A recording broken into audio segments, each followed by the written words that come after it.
Hello everyone. Application of inductive effect वाले part में हमारा कुछ पार्ट रह गया था, बीच में रिकॉर्डिंग रुक गई थी, इस वजह से वो पूरा नहीं हो पाया था। तो इस वाली वीडियो में अब इंडक्टिव इफ़ेक्ट जो है वो कंप्लीट हो जाएगा, जो भी एप्लीकेशन पार्ट है इसका वो कंप्लीट हो जाएगा इस वाले में। तो यहाँ से हम देखते हैं इसको इंडक्टिव इफ़ेक्ट को, वहाँ से दोबारा स्टार्ट करते हैं। Acidic nature on the basis of inductive effect. अब एसिडिक नेचर हम कैसे देखते हैं, कॉन्जुगेटेड बेस बना के, मतलब H+ यहाँ से निकालेंगे तो H+ निकलेगा, तो यहाँ पे ये क्या बनेगा, कॉन्जुगेटेड बेस बनेगा, मतलब इस पर नेगेटिव रहेगा और H+ बाहर निकल जाएगा। अब इसकी जितनी स्टेबिलिटी इंक्रीज़ होगी उतना ही ज़्यादा एसिडिक नेचर भी इंक्रीज़ होगा। इसकी स्टेबिलिटी देखते हैं हम, कॉन्जुगेटेड बेस की स्टेबिलिटी देखते हैं किसमें, एसिडिक नेचर में। ठीक है, अब कुछ ये ऑर्डर अरेंज करने हैं, एसिडिक ऑर्डर। जैसे कि ये हमने फॉर्मिक एसिड लिया, ये इथाइल एसिटेट लिया, ये प्रोपाइल वाला एसिटिक एसिड लिया, ये ब्यूटेनोइक एसिड ले लिया। अब इसमें क्या होगा, अब इसमें हम कॉन्जुगेटेड बेस बना के देखेंगे। जैसे कि यहाँ पे अगर माइनस बनाए, इसको H+ को निकालेंगे तो यहाँ पे माइनस बनेगा, यहाँ पे माइनस आएगा, यहाँ पे ऑक्सीजन पे, सब में ऑक्सीजन पे माइनस आएगा। तो यहाँ पे हम देखेंगे कि इनमें जो CH3, यहाँ से CH3 लगा है, यहाँ पे ये 2 कार्बन वाला इथाइल ग्रुप लगा है, यहाँ पे ये प्रोपाइल ग्रुप लगा है इसका, यहाँ पे ये और यहाँ पे ये और यहाँ पे ये हाइड्रोजन। तो इसका +I बहुत कम लगेगा। यहाँ पे +I कितना लगेगा, थोड़ा ज़्यादा लगेगा, यहाँ पे और भी ज़्यादा लगेगा और यहाँ पे सबसे ज़्यादा लगेगा। +I इंक्रीज़ हो रहा है, it means acidic nature decrease होगा, क्योंकि इलेक्ट्रॉन डेंसिटी तो पहले से ही हमारे कॉन्जुगेटेड बेस पे माइनस है, इलेक्ट्रॉन डेंसिटी है और देने वाले और लग रहे हैं इस पर, तो एसिडिक नेचर कम हो जाएगा। सेकेंड एग्जाम्पल में ये एग्जाम्पल है, इसमें ये जो एसिड है वो 1 डिग्री से अटैच है सीधा। यहाँ पे जो एसिडिक ग्रुप है वो कहाँ से अटैच है, 1 डिग्री से अटैच है यहाँ पे भी, और लास्ट में मतलब जो सेकंड नंबर पे है वो 2 डिग्री है। अब यहाँ पे ये डायरेक्ट एसिडिक ग्रुप जो है वो 2 डिग्री से अटैच है, और यहाँ पे जो एसिडिक ग्रुप है वो किससे अटैच है, ये 3 डिग्री से अटैच है। तो इसका +I ज़्यादा लगेगा ना। कॉन्जुगेटेड बेस बना के देखेंगे, मतलब माइनस, ये कॉन्जुगेटेड बेस जैसे कि 3 डिग्री का बनाया हमने, 3 डिग्री का क्या बनेगा कॉन्जुगेटेड बेस, ये वाला बन जाएगा, यही तो बनेगा। अब ये +I जो है ये ज़्यादा +I लगाएगा ना, यहाँ पे इलेक्ट्रॉन डेंसिटी ज़्यादा देगा, तो इसकी स्टेबिलिटी कम हो जाएगी, स्टेबिलिटी डिक्रीज़। तो स्टेबिलिटी डिक्रीज़ करेगी, यहाँ से यहाँ नीचे, ऊपर से नीचे चलेंगे तो क्या होगा, स्टेबिलिटी जो है +I इंक्रीज़ हो रहा है, इसलिए एसिडिक नेचर डिक्रीज़ होगा, क्योंकि stability of conjugated base decrease हो रही है, तो एसिडिक नेचर भी हमारा डिक्रीज़ होगा। अब नेक्स्ट में क्लोरीन ग्रुप लगा के रखे हैं, ये COOH, ये COOH, ये COOH, और इसके नेक्स्ट कार्बन पे 3 क्लोरीन लगे हुए हैं, यहाँ पे 2 और यहाँ पे 1। तो नंबर ऑफ क्लोरीन जो है इंक्रीज़ हो रहा है, मतलब -I इफेक्ट जो है, -I effect of chlorine increase, so stability of conjugated base increase, acidity increase. ठीक है, अब फोर्थ वाला हो गया।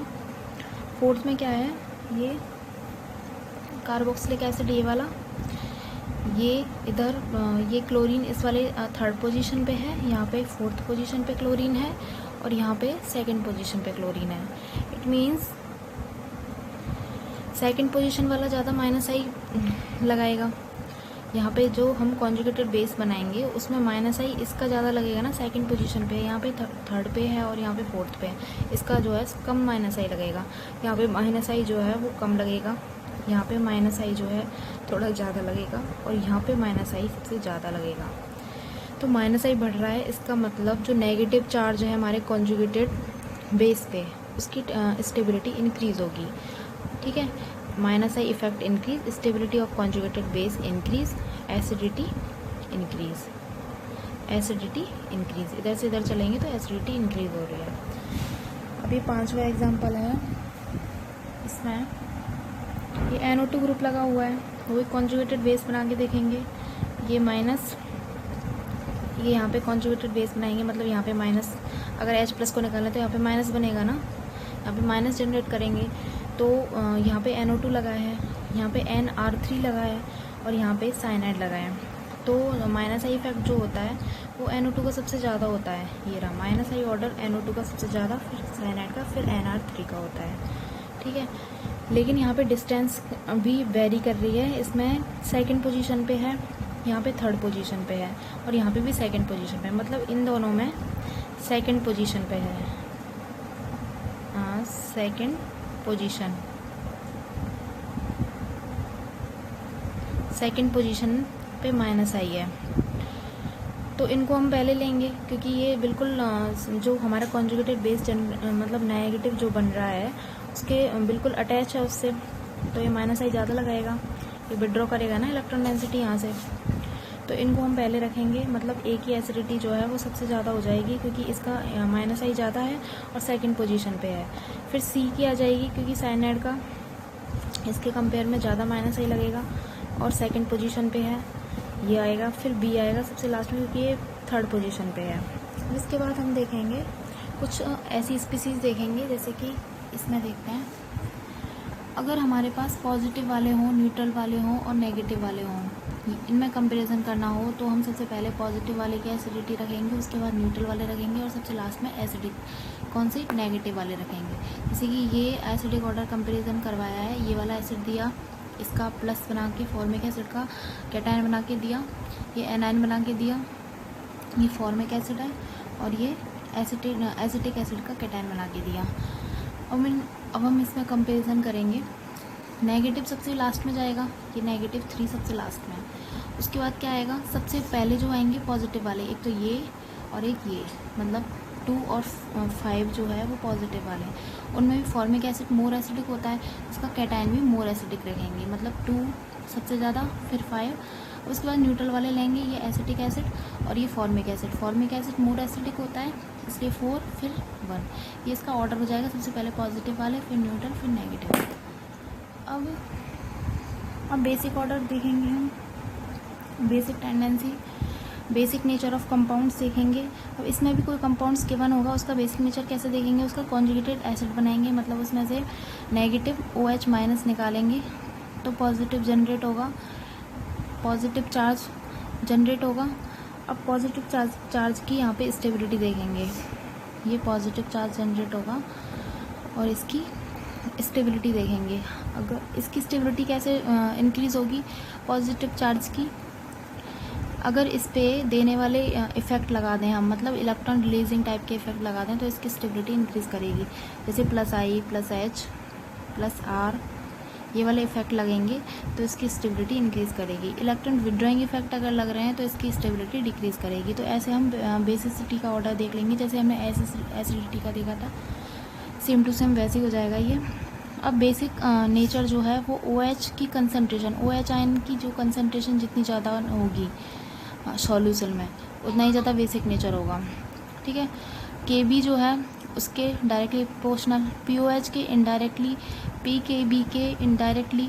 H+ आयन की कंसनट्रेशन इंक्रीज़ होगी, इट मीन्स बेसिसिटी डिक्रीज़ होगी, क्योंकि H+ आयन की कंसनट्रेशन इंक्रीज़ होने से हमारी एसिडिटी इंक्रीज़ होती है, तो बेसिसिटी ऑब्वियसली डिक्रीज़ होगी।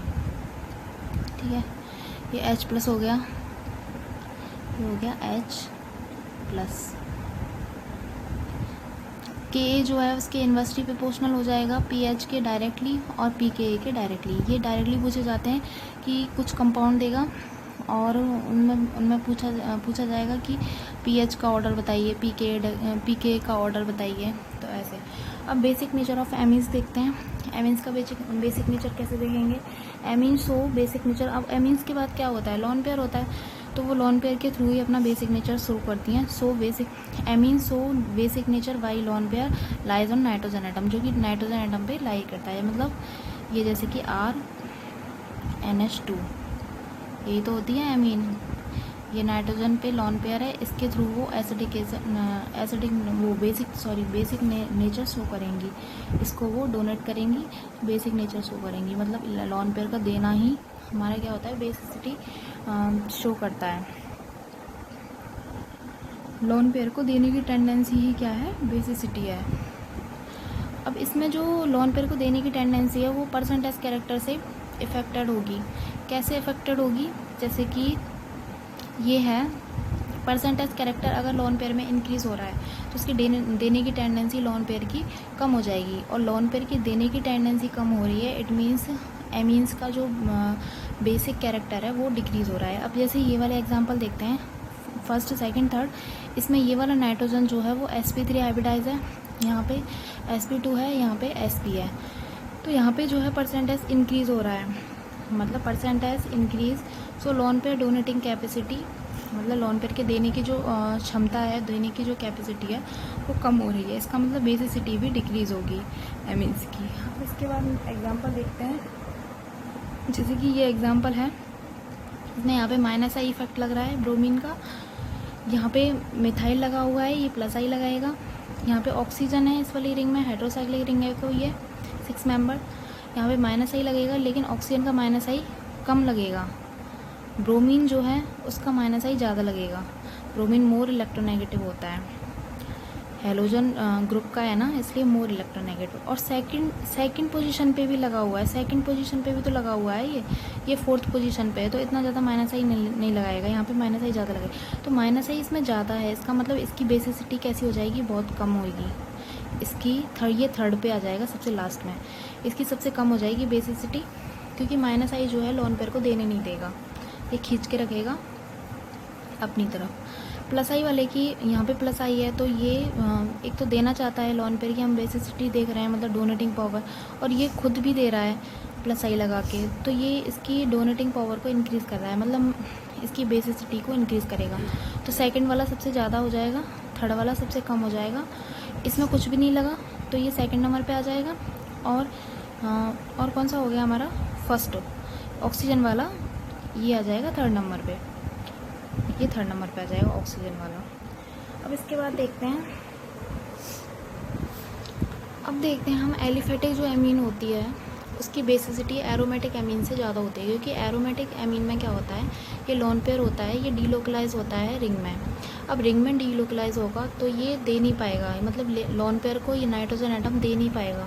जब वो रिंग में ही डीलोकलाइज हो रहा है तो वो अवेलेबल ही नहीं होगा यहाँ पे देने के लिए, तो इसकी अवेलेबिलिटी जो है वो कम हो जाएगी, इसलिए इसकी डोनेटिंग पावर भी कम हो जाएगी और बेसिसिटी भी कम हो जाएगी, और एलिफेटिक की ज़्यादा हो जाएगी। अब ये एग्जांपल है, यहाँ पे एक फिनाइल रिंग है, यहाँ पे 2 हैं, यहाँ पे 3 है, इसका मतलब यहाँ पे डीलोकलाइजेशन ऑफ लोन पेयर ज़्यादा है, तो इसका मतलब बेसिसिटी भी इसकी कम होगी, यहाँ पे अवेलेबिलिटी ऑफ लोन पेयर कम होगी, इसलिए बेसिसिटी इसकी डिक्रीज़ हो जाएगी। जैसे number of phenyl ring increase, तो delocalization of lone pair increase, basicity decrease, ठीक है, बेसिसिटी डिक्रीज। अब बेसिक नेचर हम देखेंगे एलिफेटिक एमीन का। बेसिक नेचर जो एलिफेटिक एमीन्स का होता है, जैसे कि ये है 1 डिग्री, ये है 2 डिग्री और ये है 3 डिग्री। अब यहाँ पे जो है प्लस आई इफेक्ट बढ़ रहा है, यहाँ पे प्लस आई है, ये 2 प्लस आई लगाएंगे, यहाँ पे 3 डिग्री है तो 3 alkyl group plus I effect लगाएंगे, तो 3 डिग्री 2 डिग्री 1 डिग्री ये ऑर्डर हो जाएगा। लेकिन ये गैसेस स्टेट में होगा, जहाँ पे हमारा हाइड्रेशन एनर्जी का कोई इन्वॉल्वमेंट नहीं होता गैसियस स्टेट में। Here no contribution of hydration energy और solvation energy, so plus I effect of R group will be dominant. यहाँ पे प्लस आई इफेक्ट जो है एल्काइल का वो डोमिनेंट कर रहा है, इसलिए बेसिसिटी 3 डिग्री वाले की ज़्यादा है। लेकिन अगर हाइड्रेशन एनर्जी का इन्वॉल्वमेंट है या फिर सॉल्वेशन एनर्जी का इन्वॉल्वमेंट है तो ये ऑर्डर नहीं होगा। उस केस में हमारा ये पोलर प्रोटेक्ट सॉल्वेंट में 2 डिग्री 3 डिग्री 1 डिग्री ये ऑर्डर हो जाएगा, फिर ये 3 डिग्री वाला ऑर्डर नहीं होगा, यहाँ पे 2 डिग्री ज़्यादा हो जाएगा। अब ये कैसे होगा, ये ऐसे देखते हैं कि कोई पोलर प्रोटेक्ट सॉल्वेंट है हमारे पास, तो इसका बेसिक नेचर शो करने के लिए हम क्या करेंगे, ये लोन पेयर है इसके पास, ये H+ की रिएक्शन कराएंगे यहाँ पे, मतलब H+ के लोन पेयर को ले लेगा, अपना बेसिक नेचर एमीन शो करेगा, ये बेसिक नेचर शो करवा दिया हमने। अब यहाँ पे सॉल्यूशन में क्या होगा, H2O के मॉलिक्यूल होंगे बहुत सारे, वो क्या करेंगे, इस हाइड्रोजन से कनेक्टिविटी करेंगे, और due to disconnectivity solvation energy release होगी।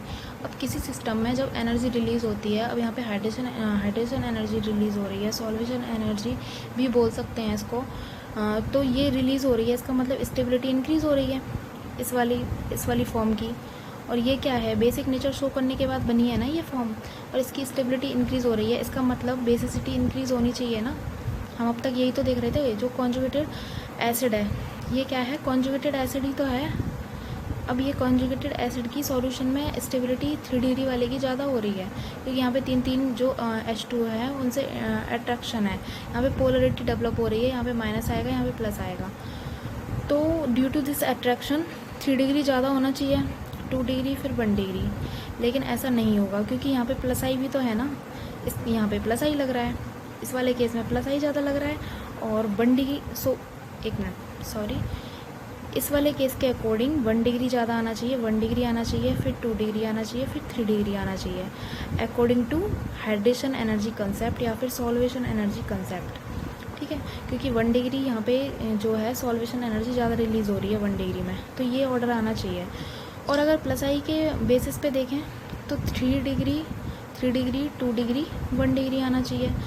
अब ये 2 ऑर्डर पॉसिबल हैं, लेकिन लिखना तो हमें एक है ना, तो इसमें ना तो 3 डिग्री को हम लेंगे ना 1 डिग्री को लेंगे, हम 2 डिग्री को लेते हैं। 2 डिग्री जो है वो सबसे ज़्यादा हो जाएगा, उसके बाद 3 डिग्री आएगा और उसके बाद आएगा 1 डिग्री। एक मिनट, यहाँ पे कुछ मिस्टेक लग रही है, ये है ना 3 डिग्री नहीं आएगा, ये 1 डिग्री आएगा। यहाँ पे आएगा ये 1 डिग्री और ये लास्ट में हो जाएगा 3 डिग्री। ठीक है, पहले सॉल्वेशन एनर्जी या फिर हम हाइड्रेशन एनर्जी को डोमिनेट करेंगे, जैसे कि ये वाला ऑर्डर होगा। यहाँ पे मेन जो ऑर्डर आएगा ना सॉल्वेशन एनर्जी के वजह से, वो 2 डिग्री का होगा, फिर 1 डिग्री आएगा, फिर 3 डिग्री आएगा। 2 डिग्री फिर हम मतलब 2 डिग्री को तो सबसे पहले रखेंगे, 1 डिग्री फिर ये वाला कंसेप्ट आ जाएगा। 1 डिग्री में सॉल्वेशन एनर्जी ज़्यादा है तो ये वाला डोमिनेंट हो जाएगा यहाँ पे, और फिर 3 डिग्री सबसे लास्ट में चला जाएगा इंडक्टिव इफेक्ट वाला।